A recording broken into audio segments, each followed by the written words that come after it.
BJP ప్రభుత్వమే మొన్న ఎలక్షన్కి వెళ్ళింది మహారాష్ట్రలో, మళ్ళీ అధికారంలోకి వచ్చింది. మహాయతి కూటమి, మహావికాస్ అఘాడి అంటే శివసేన, కాంగ్రెస్ పార్టీ, ఎన్సీపీ, శరద్ పవార్, అదే శివసేనకు సంబంధించి ఉద్ధవ్ థాకరే. మహాయతి అంటే చీలిపోయిన శివసేన షిండే, అట్లాగే ఎన్సీపీ చీలిపోయిన అజిత్ పవార్, అట్లాగే భారతీయ జనతా పార్టీ లీడ్. ఇక్కడ ఈ ప్రభుత్వం క్రిందసారి అధికారంలోకి వచ్చినటువంటి సందర్భంలో కొన్ని సంక్షోభాల మధ్యన వచ్చింది. ఈ దఫా అట్లా కాకుండా కంఫర్టబుల్ మెజార్టీ, 2/3 మెజార్టీతో వచ్చేటప్పుడు టెర్రరిస్టుల విషయంలో తాట తీయమని చెప్పింది. దాంతో రోహింగ్యాలను వేటాడుతున్నారు.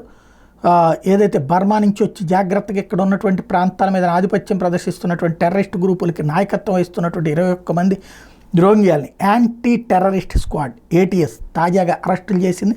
క్రమంగా ఇక తరిమివేయడం కాదు, అరెస్టులు చేసి జైళ్లలో పడేసేటటువంటి కార్యక్రమం, డిపోర్ట్ చేసే కార్యక్రమం ప్రారంభించారు.